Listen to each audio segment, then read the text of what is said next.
মালিহা বেগমের খুব করে বলতে ইচ্ছে করছিল, এর জন্য শুধুমাত্র তুমি দায়, কিন্তু সে কিছুই বলতে পারল না। মালিহা বেগম একটা দীর্ঘ নিঃশ্বাস ছেড়ে বলেন, আরাব যা চায় তাই করুক, এসব বিষয় এত চিন্তা করো না। ওরা বড় হয়েছে, নিজেদের লাইফের ডিসিশন ওরা নিজেরা নিক না হয়। আমজাদ চৌধুরী মাথা নাড়ান, অতপর তিনিও নিজের ঘরের দিকে চলে যান। মালিহা হতাশ দৃষ্টিতে তার যাওয়ার দিকে তাকিয়ে আছে। আব্রাহাম নিজের রুমে এসে ছোঁয়ার ফোনে কল দেয়, কিন্তু কল যাচ্ছে, বারবার ছোঁয়ার নাম্বার ব্যস্ত বলছে। আব্রাহাম বেশ বুঝতে পারে ছোঁয়া তার নাম্বারটা ব্লক করে দিয়েছে। আব্রাহাম অনমনেই হাসে, মিস ছোঁয়া সিদ্দিক, তুমি কি ভেবেছ আব্রাহাম জাইন চৌধুরীর কাছ থেকে এত সহজে তুমি ছাড়া পেয়ে যাবে? ওহো না। আব্রাহাম আবারও ছোঁয়ার নাম্বারে কল দেয়, কিন্তু অন্য একটা নাম্বার দিয়ে। রিং হচ্ছে, তবে ছোঁয়া কল রিসিভ করছে না। বেশ কয়েকবার কল দেওয়ার পর ছোঁয়া কল রিসিভ করে। আব্রাহাম কিছু বলতে যাবে, তার আগেই ছোঁয়া ঘুম ঘুম কণ্ঠে বলে ওঠে, কে রে আমার এত সুন্দর ঘুমটা নষ্ট করলি? আব্রাহামের কণ্ঠনালী থেমে যায় ছোঁয়ার ঘুম ঘুম কণ্ঠস্বর শুনে। ছোঁয়া বিরক্তিতে চোখ মুখ কুঁচকে ফেলে। সবেমাত্র সব পড়া শেষ করে ঘুমিয়েছিল, তার এত সাধের ঘুমটা নষ্ট করার সে বিষয় ক্ষেপে যায়। আব্রাহাম কি বলবে কিছু বুঝতে পারছে না। অনেক কথা ভেবেছিল বলবে, কিন্তু এই মুহূর্তে তার সব কিছু এলোমেলো হয়ে গেছে। ছোঁয়ার ঘুম জড়ানো কণ্ঠস্বর তার মনের মধ্যে ঝড় বইতে শুরু করে দিয়েছে। ছোঁয়া ওপাশের মানুষটার থেকে কোনো উত্তর না পেয়ে আবারও বলে ওঠে, সমস্যা, কথা বলছে না কেন? আব্রাহাম হুট করে কলটা কেটে দেয়। ছোঁয়া ফোনে স্ক্রিনে তাকিয়ে আছে। কে তাকে এত রাতে কল দিল, আর কেনই বা কিছু না বলে কল কেটে দিল? ছোঁয়া আর কিছু না ভেবে এবারও চোখ বন্ধ করে ঘুমানোর কাছে মন দিল। অন্যদিকে আব্রাহামের বেহাল অবস্থা। আব্রাহামের মনে হচ্ছে তার হৃৎপিণ্ড থমকে গেছে। বারবার ছোঁয়ার ঘুম জড়ানো কণ্ঠস্বর তার কানে বাজছে। আব্রাহাম শুয়ে পড়ে, ঘুমানোর বৃথা চেষ্টা চালাচ্ছে, তবে তার কিছুতেই ঘুম আসছে না। তাই সে আবারও উঠে বসে পড়ে বিছানার ওপর। ফোন হাতে নিয়ে ফোনের স্ক্রিনের দিকে এক দৃষ্টিতে তাকিয়ে আছে সে। এমনটা কেন লাগছে তা জানা নেই আব্রাহামে। আগে তো কখনো এমনটা হয়নি তার সাথে। তাহলে না, এখন আর ছোঁয়াকে কল দেওয়া যাবে না। তাহলে দেখা যাবে আব্রাহাম ছোঁয়ার ঘুম জড়ানো কণ্ঠস্বর শুনে ইহকালে পাড়ি জমাবে। আব্রাহাম আবারও পাশ ফিরে শুয়ে পড়ে। ক্লাসরুমের বাহিরে অপেক্ষা করছে ছোঁয়া এবং অয়ন। আজ তানভীর আসেনি এখনো। মূলত তার জন্যই বসে আছে ছোঁয়া এবং অয়ন। প্রতিদিনকার অভ্যাস তার। ছোঁয়া বিরক্তিতে কপাল ভাঁজ ফেলে দাঁড়িয়ে আছে। হাবলাটা কই মরছে দেখতো অয়ন। ছোঁয়ার কথা শুনে অয়ন পকেটে থেকে ফোন বের করে তানভীরের নাম্বারে কল দেয়। তখনই দূর থেকে দৌড়ে আসতে দেখে তানভীরকে। অয়ন ফোন আবারও পকেটে রেখে ছোঁয়াকে বলে, ওই দেখ তানভীর আসছে। অয়নের কথা শুনে ছোঁয়া সামনের দিকে তাকায়। হ্যাঁ, সত্যি তানভীর দৌড়ে আসছে তাদের দিকে। তানভীর ওদের সামনে এসে হাঁপাতে লাগলো। হাঁপাতে হাঁপাতে বলে, সরি রে দোস্ত, ট্রাফিকের কারণে আজকেও লেট হয়ে গেল, জানিসই তো। তানভীরকে থামিয়ে দিয়ে ছোঁয়া বলে ওঠে, এটা তো প্রতিদিনকার ডায়ালগ, নতুন কিছু থাকলে বলো, না হয় ক্লাসে আয়। অলরেডি অনেকটা লেট হয়ে গেছে, এখন ক্লাসে না গেলে টাকলা আমাদের 12টা বাজিয়ে দিবে। তানভীর মুখটা ছোট করে বলে, সত্যি আজ রাস্তায় অনেক জ্যাম ছিল। হ্যাঁ হ্যাঁ, এটা আর নতুন কি তোর জন্য? তোর জন্য তো রাস্তায় সবসময় জ্যাম লেগেই থাকে, তাই না? ছোঁয়ার কথা শুনে তানভীর বাচ্চাদের মতো মুখ করে অয়নের কাছে অভিযোগের মতো করে বলে, তুই কি কিছু বলবি? আমি কি ইচ্ছে করে দেরি করি নাকি বল? অয়ন এতক্ষণ ধরে চুপ করে থাকলেও এখন সে বলে, ভাই, ঝগড়া করলে পরে করিস, এখন চল, ক্লাস শুরু হতে আর মাত্র 5 মিনিট বাকি আছে। তানভীর এবং ছোঁয়া দুজনেই চুপ হয়ে গেল। বরাবরই অয়ন তাদের ঝগড়ার মাঝখানে কটামি করে থামিয়ে দেয়, যার কারণে ঝগড়া করেও তারা শান্তি পায় না। আর বেশি কিছু না বলে তারা ক্লাসের দিকে হাঁটা দেয়। ক্লাসে গিয়ে বসতে গিয়ে কানে আসে তাদের ক্লাসমেটদের কথা। তারা বলাবলি করছে আজ নাকি নতুন স্যার আসবে, মূলত তাকে নিয়ে আলোচনা চলছে। খানিকক্ষণ পরে ক্লাসে প্রবেশ করে প্রিন্সিপাল স্যার। তার সাথে আরও একজন আসে। তাকে দেখে ছোঁয়া আর অয়নের ভ্রু কুঁচকে আসে। প্রিন্সিপালকে দেখে সবাই দাঁড়িয়ে যায়, সবাই একসাথে সালাম দেয় তাকে। সালামের উত্তর দিয়ে তিনি সবার উদ্দেশ্যে বলেন, students, meet your new math teacher. Arab হাসি মুখে সবার উদ্দেশ্যে বলে, হ্যালো স্টুডেন্ট। আরাপের দৃষ্টি তখন ছোঁয়ার ওপরে যায়। ছোঁয়া তাকিয়ে থাকায় দুজনের চোখাচোখি হয়ে যায়। ছোঁয়া দৃষ্টি সরিয়ে নেয়। অয়ন ছোঁয়ার কানের কাছে এসে ফিসফিস করে বলে, এই আবার এখানে কি করছে? ছোঁয়া উত্তর দেওয়ার আগেই তানভীর বলে, দেখতেই তো পারছিস উনি আমাদের নতুন ম্যাথ টিচার। অয়ন বিরক্তিকর কণ্ঠে বলে ওঠে, তুই জানিস উনি কে? তানভীর দুপাশে মাথা নাড়ায়, যার অর্থ সে জানে না। ছোঁয়া বলে, উনি আব্রাহাম চৌধুরীর আদরের ছোট ভাই। ছোঁয়ার কথা তানভীর আরাপের দিকে তাকায়। আরাপ এখনো আর চোখে ছোঁয়া দিকে তাকাচ্ছে বারংবার। আবারও ছোঁয়া বলে ওঠে, এই কাজটা আব্রাহাম জাইন চৌধুরীর কাজ। আমার উপরে নজর রাখার জন্য তিনি তার ভাইকে আমাদের কলেজে পাঠিয়েছে। অয়ন আগ্রহ নিয়ে জানতে চায়, তুই কি করে বুঝলি যে আব্রাহাম তোর উপর নজর রাখার জন্য আরাবকে পাঠিয়েছে? ছোঁয়া তাচ্ছিল্য করে হাসে, চৌধুরী সাহেব ছাড়া চৌধুরী বাড়ির মানুষগুলোকে কেই বা চিনবে? চৌধুরী সাহেব চান না যে তার কোনো ছেলে তাদের কোম্পানি ছাড়া অন্য কোথাও কাজ করুক বা নিজেদের কোম্পানি তৈরি করুক। তাই এটা কি খুব স্বাভাবিক না যে আরাব স্যারকে পাঠানোর পিছনে তার কোনো উদ্দেশ্য আছে? অয়ন অবাক হয়ে শুধু ছোঁয়ার কথা শুনে যাচ্ছে। তানভীর বলে ওঠে, তাহলে এখন থেকে আমাদের সতর্ক থাকতে হবে। তানভীরের কথায় হাসে ছোঁয়া, বলে, আমরা কেন সতর্ক থাকতে যাব?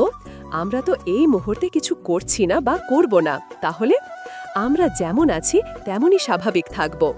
অয়ন এবং তানভীর একসাথে মাথা নাড়ায়। ছোঁয়া তাদের দিকে তাকিয়ে মুচকি হাসি দিল। ক্লাস শেষে মাঠে এসে দাঁড়ায় ছোঁয়া, অয়ন এবং তানভীর। তাদের চলে যেতে নিবে তখনই পিচ থেকে আরাব ছোঁয়াকে ডাকে ওঠে, ছোঁয়া, আমার তোমার সাথে কথা ছিল, দাঁড়াও প্লিজ। মাঠের মাঝ বরাবর দাঁড়িয়ে আছে ছোঁয়া এবং আরাব। অয়ন, তানভীর তাদের এক পাশে দাঁড়িয়ে আছে। দুপুরের গাঢ় সূর্যের তাপে সবার ভ্রু যুগল কুঁচকে আছে। ছোঁয়া, অয়ন এবং তানভীরের মুখে তীব্র বিরক্তির ছাপ স্পষ্টভাবে বোঝা যাচ্ছে। আরাব বেশ কিছুক্ষণ সময় নিল নিজে স্বাভাবিক রাখার, অতঃপর স্থির কণ্ঠে বলে ওঠে, তোমার সাথে ভাইয়ার কি কিছু আছে? না মানে আসলে ছোঁয়া। এরকম প্রশ্ন শুনে ছোঁয়ার মুখে বিরক্ত ছাপ ফুটে ওঠে। এটা কেমন আজব প্রশ্ন! তার সাথে আব্রাহামের আমার কি আছে? মানে আরাব তাদের কি বোঝাতে চাচ্ছে? ছোঁয়া বিরক্ত হয়ে বলে ওঠে, আজব তো স্যার, আপনি এসব প্রশ্ন কেন করছেন? আপনার ভাইয়ার সাথে আমার কিছু আছে মানে? What do you mean? Arab আমতা আমতা করে বলে, না মানে ভাইয়াকে দেখলাম তোমার ছবি দেখে। শুধু তা না, তোমার প্রায় 100-র মতো ছবি ভাইয়ার ফোনে আছে। তাই আর কি মনে হলো তোমাদের মাঝে কিছু আছে। ছোঁয়া কিছু বলার আগে তানভীর উচ্চ স্বরে হেসে দেয়। অয়ন মুখে বাঁকা হাসি ফুটিয়ে বলে, মানুষের ফোনে তো তার শত্রুরও ছবি থাকে, তাই না স্যার? আরাব খানিকটা ভরতে যায়। আরাবের ভরকে যাওয়া মুখের দিকে তাকিয়ে ছোঁয়া শান্ত স্বরে বলে, দেখুন স্যার, এখানে আপনার এবং আমার সম্পর্ক স্টুডেন্ট আর শিক্ষকের। এর বাইরে অন্য কোনো বিষয় নিয়ে কথা না বললেই ভালো হবে বলে আমার মনে হয়। কথা শেষ করে সেখানে আর এক মুহূর্ত দাঁড়ায় না ছোঁয়া। ছোঁয়ার পিছু পিছু অয়ন এবং তানভীরও চলে যায়। আরাব সেখানেই ঠায় দাঁড়িয়ে আছে। সে ছোঁয়াকে দেখেছে। হ্যাঁ, সে ছোঁয়াকে এর আগেও দেখেছে। খুব কাছের কেউ হয় তার ছোঁয়া। তোমাকে আমি চিনে ফেলেছি ছোঁয়া। তোমার মধ্যে যে প্রতিশোধের আগুন চলছে তাতে আব্রাহাম ভাইয়া জ্বলে পুড়ে ছাই যাবে। কয়লা করে ছাড়বে তুমি তাকে, এতটুকু নিশ্চিত আমি। আরাপের ভিতর থেকে এক গভীর নিঃশ্বাস বেরিয়ে আসে। সে জানে ছোঁয়া কতটুকু ভয়ঙ্কর। ছোঁয়ার দুটো রূপের সাথেই সে পরিচিত। সে দেখেছে ছোঁয়ার ভয়ঙ্কর রূপ। ছোঁয়া শব্দটা আদরে মাখানো হলেও ছোঁয়া এক নিমিষে ছাই করে দিতে পারি গোটা চৌধুরী বাড়ি। যাদের জন্য নিজের সবথেকে কাছের মানুষটিকে ছোঁয়া হারিয়েছে, তাদেরকে কি এত সহজে ছেড়ে দেবে ছোঁয়া? উহু, একদমই না। আবারও গভীর নিঃশ্বাস নেয় আরাব, অথবা নিজের গন্তব্যের উদ্দেশ্যে রওনা হয়। রোদের তীব্রতা প্রখর। মাথার ওপরে জ্বলন্ত লাভার মতো সূর্য নিজের উত্তাপ ছড়িয়ে দিচ্ছে। ঘেমে নে একাকার অবস্থা ছায়ার। টিস্যু দিয়ে বারবার নিজের ঘাম মুছছে, কিন্তু তাতেও কোনো কাজ হচ্ছে না। বারবার মুখ দিয়ে টপ টপ করে পানি গড়িয়ে পড়ছে। ছায়া বিরক্ত। সে গরম মোটেও সহ্য করতে পারে না। চোখ মুখ লাল হয়ে গিয়েছে ইতিমধ্যেই, হাঁসফাঁস গরমে চোটে। চশমা ঠিক করে একজন রিকশাওয়ালা মামার উদ্দেশ্যে বলে, মামা যাবেন? রিকশাওয়ালা মামা জায়গার নাম না শুনেই বলে দিল সে যাবে না। ছায়া একরাশ বিরক্ত নিয়ে সামনের দিকে হাঁটতে শুরু করল। আজ ছাতাটাও আনতে ভুলে গিয়েছে ছায়া। ছাতা থাকলে সূর্যের থেকে খানিকটা হলেও বাঁচা যেত। চশমাটা আরও একবার ঠিক করে নিল ছায়া। ছায়া! পিছন থেকে সুপরিচিত কণ্ঠস্বর শুনে পা দুটো আপনা আপনি থেমে যায়। পিছন ফিরে মানুষটাকে আর দেখার সাহস পায় না সে। ছায়া, এই ছায়া! ছায়ার শরীর থরথর করে কাঁপতে শুরু করে দিয়েছে। ছায়া হাঁটার গতি বাড়িয়ে দিল। ছায়ার সাথে সাথে লোকটাও নিজের হাঁটার গতি বাড়িয়ে দেয়। ছায়া, প্লিজ একটা বার আমার কথাটা শুনো, প্লিজ ছায়া। লোকটা অনবরত ডেকে যাচ্ছে তাকে, তবে ছায়া তা শুনেও না শোনার ভান করে হাঁটছে। একবারও পিছে ফিরে দেখার প্রয়োজন মনে করল না। তখন হুট করে তানভীরের বাইক এসে থামে ছায়ার সামনে। ছায়া চমকে ওঠে। তা দেখে তানভীর মজা করে বলে, বাবা ছায়া আপু, তুমি ভয়ও পাও? ছায়া বুকে হাত দিয়ে জোরে জোরে নিঃশ্বাস নিয়ে বলে, তানভীর পানি দে আমায়। তানভীর ছায়ার মুখের দিকে তাকিয়ে দ্রুত পানি এগিয়ে দেয়। ছায়া পানি খেয়ে তানভীরের পিঠে একটা চাপড় মারে। তানভীর আহ জাতীয় শব্দ উচ্চারণ করে। ছায়া হালকা রাগ দেখিয়ে বলে, বদমাস, এভাবে কেউ আসে? একটুর জন্য আমার জানটা বেরিয়ে যায়নি। তানভীর তার সাদা দাঁতগুলো বের করে হাসি দিল। আরে তোমাকে দূর থেকে দেখলাম তাই চলে আসলাম আর কি। কিন্তু আপু, তুমি এখনো এখানে কি করছো? এতক্ষণে তো তোমার বাসায় চলে যাওয়ার কথা। ছায়া নিজের চশমাটা ঠিক করে বলে, আর বলিস না মা, একটাও রিকশার পাচ্ছি না। আজ তানভীর না আসলে তো আরও দেরি হয়ে যেত। ছায়া চশমা ঠিক করে বলে, ও আচ্ছা। ছায়া এবার পিছে ফিরে দেখে, না এখন তো আর কেউ নেই। তবে কি সে তানভীরকে দেখে চলে গেল। যাক, তানভীর ঠিক সময় না এলে হয়তো ছায়ার অবস্থা খারাপ হয়ে যেত। আপু ওঠো, তাড়াতাড়ি না গেলে ছোঁয়া আবার আমার অবস্থা খারাপ করে ছাড়বে। ছায়া মুচকি হাসি দিয়ে বাইকে উঠে বসে পড়ে। ঝর্ণা বেগম অয়নদের জন্য নাস্তা তৈরি করছে। ছোঁয়া বাসায় আসার পর ঝর্ণা বেগমকে বলে দিয়েছে আজ অয়ন এবং তানভীর বাসায় আসবে। ছোঁয়া আসার কিছুক্ষণ পর অয়ন চলে আসে। মা, আমি আসছি। ছোঁয়ার কণ্ঠস্বর শুনে ঝর্ণা বেগম বলে, ফ্রেশ হয়ে আগে খেয়ে নি যা। ঠিক আছে। ঝর্ণা বেগম হাত ধুয়ে রান্নাঘর থেকে বের হয়। তানভীরকে দেখে হালকা হাসি দিয়ে বলে, ছোঁয়া বলেছে তুমি আসলে যেন তোমাকে তাড়াতাড়ি ছোঁয়ার ঘরে পাঠিয়ে দেই। তানভীর একটা হাসি দিয়ে চলে যায়। ছায়া, তোর আজ এত দেরি হলো যে? ছায়া সোফার ওপর ধপ করে বসে পড়ে বলে, আর বলো না মা, একটাও রিকশার পাইনি আজ। তানভীর না আসলে তো আরও দেরি হয়ে যেত। ঝর্ণা বেগম আর কথা না বাড়িয়ে চলে যান। ছায়া মাথাটা সোফার সাথে হেলান দিয়ে চোখ বন্ধ করে ফেলে। ছায়ার চোখ দিয়ে দু ফোঁটা পানি গড়িয়ে পড়ে। ছায়া দীর্ঘ নিঃশ্বাস ছেড়ে মনে মনে বলে, বিষাদের যন্ত্রণা জীবন থেকে এখনও গেল না, অথচ বিষাদের ছায়া এসে জীবনে আবার হাজির। ছায়া চোখের পানিটুকু মুছে হালকা হাসে। আবারও চোখে এসে ভর করে একরাশ পানি। চোখের পানিগুলো অবাধ্য হয়ে গড়িয়ে পড়ছে। না, এখানে আর এক মুহূর্তও না। ছায়া উঠে নিজের ঘরে চলে যায়। মা দেখলে কান্না করার কারণ জিজ্ঞেস করবে, তখন সে কি উত্তর দিবে? তাই নিজের ভিতরের যন্ত্রণাটুকু আড়াল করতে ঘরে চলে যায়। ঘরে গিয়ে দরজা আটকে দেয়। মেয়েদের জীবন হয়তো এমনই হয়, এক রাশ যন্ত্রণা বুকের ভিতর নিয়েও বাবা মার সামনে হাসি মুখে থাকতে হয়। মা বাবার সামনে কান্না করতেও ভয় হয়। তারা যদি কাদার কারণ জিজ্ঞেস করে তবে কি উত্তর দিবে এই ভেবে। সকাল সকাল শাহিদা বেগম চেঁচামেচি করছে। তার চেঁচামেচির কারণ হলো ছায়া। এত বড় মেয়ে তার এখনো বিয়ে দিচ্ছে না কেন? আর কতদিন ঘরে বসিয়ে রাখবে? ছোঁয়া বড় হচ্ছে, তারও তো বিয়ে দিতে হবে, ইত্যাদি ইত্যাদি। ঝর্ণা বেগম চুপচাপ রান্নাঘরে সকালের নাস্তা তৈরি করছে। শুনো ঝর্ণা, ছায়ার জীবন সে নিজেই নষ্ট করছে।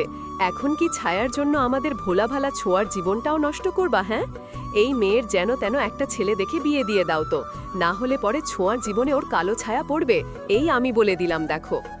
ছায়ার নিজের ঘরে চুপ করে বসে বসে ফুপির কথা নামক বিষটুকু হজম করে নিচ্ছে। আর মনে মনে সে তার বাবার কথা ভাবছে। তুমি থাকলে আমাদের জীবনটা অন্য রকম হতো আব্বু। কেন আমাদের একা করে তুমি চলে গেলে আব্বু? চোখের কোণ বেয়ে গড়িয়ে পড়ে দুটো পানি। ছায়া নিঃশব্দে চোখের পানিটুকু মুছে নেয়। শাহিদা বেগম নিজের মতো এক নাগারে কথা বলেই যাচ্ছে। এত চেঁচামেচির শব্দ ছোঁয়ার ঘুম হালকা হয়ে যায়।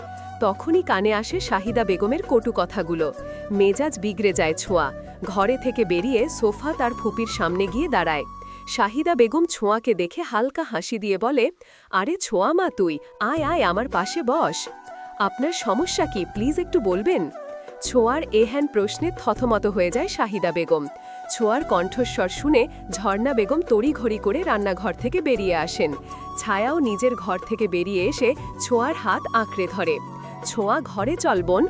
ছোঁয়া এক ঝটকায় ছায়ার থেকে নিজের হাত ছাড়িয়ে নেয়। প্লিজ আপু, আজ অন্তত আমাকে আটকাস না প্লিজ, বলেই শাহিদা বেগমের দিকে তাকায়। কি হলো বলেন, আপনার সমস্যাটা ঠিক কোথায়? আমার বোন আমার বাবার টাকায় খাচ্ছে, আমার বাবার বাড়িতে থাকছে, আমার বাবার টাকায় পড়ছে। আপনার টাকায় তো খাচ্ছি না, আপনার বাড়িতে থাকছিও না, বা আপনার টাকায় পড়াশোনাও করছে না। তাহলে আপনার সমস্যাটা ঠিক কোথায় হচ্ছে একটু বলবেন প্লিজ? ছোঁয়ার কথা শুনে অপমানে মুখ ছোট হয়ে যায় শাহিলা বেগমের। তাকে টাকার খোঁটা দিচ্ছে ছোঁয়া। তিনি অপমান সহ্য করতে না পেরে দাঁড়িয়ে পড়েন এবং ঝর্ণা বেগমকে উদ্দেশ্য করে বলে, তোমার মেয়েকে কি এই শিক্ষা দিয়েছ? বড়দের সাথে কিভাবে কথা বলতে হয় সেটাই জানে না? ছোঁয়া তাচ্ছিল্যের স্বরে বলে ওঠে, আমরা ঠিক শিক্ষা পেয়েছি বলেই আপনাকে এখনো সম্মান দিয়ে কথা বলছি। ছোঁয়া, কি হচ্ছে এটা? উনি তোমার বড় হয় এভাবে কথা বলছ? মায়ের কথা শুনে ছোঁয়া রাগ জানি আরও 3 গুণ বেড়ে যায়। নিজের রাগকে নিয়ন্ত্রণ বলে শান্ত স্বরে বলে, বড়রা যদি নিজের সম্মানটা ধরে রাখতে না পারে তাহলে তাদের কিভাবে সম্মান দিব বলো আম্মু? ছায়া এগিয়ে এসে ছোঁয়ার হাত ধরে টেনে ঘরে নিয়ে যায়। ছোঁয়া এখানে থাকলে পরিস্থিতি বেঁকে যাবে। ছোঁয়া সহজে রাগ করে না, তবে একবার রাগ করলে তাকে নিয়ন্ত্রণ করা মুশকিল হয়ে পড়ে। পরিস্থিতি সামাল দিতে ছায়া ছোঁয়াকে নিয়ে যায়। ঘরে চল ছোঁয়া, নিজের রাগকে নিয়ন্ত্রণ কর, কথা শোন একটু। শাহিদা বেগম রাগে ফুঁসছে। ঝর্ণা বেগম তার দিকে কয়েক মুহূর্ত তাকিয়ে থেকে চলে যান। ছোঁয়াকে ঘরে এনে ছায়া তাকে জড়িয়ে ধরে বলে, দেখ ছোঁয়া, আমাদের জীবনটা আর আগের মতো নেই। বাকি কথাটা আর শেষ করতে পারল না ছায়া। হ্যাঁ, আমাদের জীবনে আগের মতো কিছুই নেই, সেটা আমি জানি। আর আমি তোমাদের তরফ থেকে জবাবটা আমিই দিয়ে দিয়েছি। আব্বু চাইতো আমরা যেন পাথরের মতো শক্ত হই, কখনো যেন কারো সামনে ছোট না হয়। আর আজ একটু থামে ছোঁয়া, ছায়ার চোখে পানি চলে আসছে। একটা কথা কি জানো, মানুষ যতটা সরল সোজা হয় তাকে মানুষ তত বেশি আঘাত করে। আগে আমি চুপ থাকতাম কেন জানো? কারণ তখন আব্বু আম্মু আর তুমি আমার হয়ে প্রতিবাদ করতে। আর এখন আমি চুপ নেই কারণ তোমার প্রতিবাদের ভাষা হারিয়ে ফেলেছ তাই। কিন্তু আমি প্রতিবাদের ভাষা হারাইনি। আমাকে ঠিক ততটা নরম মনে করো, তোমাদের ছোঁয়া ঠিক ততটাই কঠিন। ছোঁয়ার কথায় কিছু একটা ছিল যা শুনে ভরসা পায় ছায়া। ছায়া ছোঁয়াকে জড়িয়ে ধরে ডুকরে কেটে দেয়। ছোঁয়া চোখে কেন জানি আজ এক ফোঁটাও পানি নেই। আরাব, তোমার প্রথম কি কেমন ছিল? আরাব মুচকি হেসে বলে, আলহামদুলিল্লাহ ভালো। আব্রাহাম গাড়ি ড্রাইভ করছে, তার অপর পাশে আরাব বসে আছে। আরাব আব্রাহামের উদ্দেশ্য বলে, ভাইয়া একটা প্রশ্ন করতে পারি? আব্রাহাম হালকা হেসে বলে, আরে এত আনইজি ফিল করিস না তো, যা বলার সরাসরি বল। আরাব আমতা আমতা করে বলে, ভাইয়া আমি শুনেছি ভাইয়া নাকি দেশে ফিরেছে, কথাটা কতটুকু সত্যি সেটা জানতেই আর কি। আব্রাহামকে থামিয়ে দিয়ে আব্রাহাম বলে, কথাটা সত্য, আমিও শুনেছি, তবে এ প্রসঙ্গ না তুললেই ভালো হয় আরাব। তুই তো সব জানিস সে কি করেছে, নতুন করে বলল কিছুই নেই, তাই তারপর শুনবো নাও, তুললেই ভালো হবে। কিন্তু ভাইয়া, সে যদি দেশে ফিরে তোর বাড়িতে কেন আসছে না? মায়ের সাথে কোনো রকম যোগাযোগ করাও তো চেষ্টা করেন, আমাদের সাথে না করুক, অ্যাটলিস্ট মায়ের সাথে তো। শোন আরাব, সে যা করেছে তারপর মায়ের সামনে দাঁড়ানোর কি তার আছে? আরাব অন্যমনস্ক হয়ে বলে ওঠে, তার ভুলের খেসারত আমাদের দিতে হবে ভাইয়া, আজ না হয় কাল। আরাবের কথাটা আব্রাহামের কান অবধি পৌঁছায়নি, তাই সে কৌতূহল নিয়ে প্রশ্ন করে, কিরে একা একা কি বিড়বিড় করছিস? আরাব মৃদু হেসে বলে, তেমন কিছু না, যাই হোক গাড়িটা এখানেই দাঁড় করো, তোমাকে আর কষ্ট করে যেতে হবে না। আব্রাহাম কলেজের গেটের সাইডে গাড়ি পার্ক করে। আরাব নেমে যায়, সাথে আব্রাহামও নামে। ঠিক তখনই ছোঁয়া অয়নের বাইক করে কলেজের গেটের সামনে এসে দাঁড়ায়। ছোঁয়াকে অয়নের সাথে দেখি ভ্রু কুচকে বিড়বিড় করে বলে, এই ছেলেকে ওর সাথে সারাক্ষণ চেটেই থাকে, যখন দেখি তখনই ওর সাথে ঘুরঘুর পারে, ডিসকাস্টিং। আব্রাহামের কথাটুকু শুনে ফেলে আরাব। আব্রাহামের এহেন কথায় খানিকটা খারাপ লাগে আরাবের, সেটা সে প্রকাশ করে না। অয়ন কলেজের সাইডে বাইক পার্ক করে, ছোঁয়া নেমে যায়। ছোঁয়া আব্রাহামকে দেখেও না দেখার ভান করে কলেজের ভেতরে ঢুকতে গেলে আব্রাহাম পেছন থেকে ডেকে বলে, মিস ছোঁয়া, এটা কি আপনার বয়ফ্রেন্ড? আব্রাহামের এমন কথায় পা থেমে যায় ছোঁয়ার। অয়নের ভ্রু কুচকে তাকায়। ছোঁয়া পিঠ ঘুরে আব্রাহামকে উদ্দেশ্য করে বলে, আমার বয়ফ্রেন্ড হোক কিংবা গার্লফ্রেন্ড, তাতে আপনার কি? আব্রাহাম ঠোঁট কামড়ে হেসে বলে, না আসলে তোমাদের দুজনকে সারাক্ষণ একসাথে চিপকে থাকতে দেখা যায় তো, এটা কি খুব স্বাভাবিক না যে কেউ ভাববে তোমরা গার্লফ্রেন্ড অ্যান্ড বয়ফ্রেন্ড? ছোঁয়া কোনো উত্তর না দিয়েই সামনের দিকে হাঁটা শুরু করে। অয়ন একবার আব্রাহামের দিকে তাকিয়ে বলে, আপনারা দুই ভাইও তো সবসময় একে অপরের সাথে চিপকে থাকেন, তা আপনারাও কি গার্লফ্রেন্ড আর বয়ফ্রেন্ড? আব্রাহামের উত্তর আশা করল না অয়ন, কথাটি বলেই সেও ছোঁয়ার পিছু পিছু হাঁটা শুরু করল। আব্রাহাম আরাবকে উদ্দেশ্য করে বলে, হোয়াট দা, আমাদের দেখলে কি গার্লফ্রেন্ড বয়ফ্রেন্ড মনে হয়? আরাব শব্দ করে হেসে ওঠে। আব্রাহাম ভ্রু কুচকায়। এতে হাসার কি হলো, সে হাসির কি বলল? সে কি এমন বলল যে আরাব দাঁত কেলিয়ে হাসছে? আজব তো।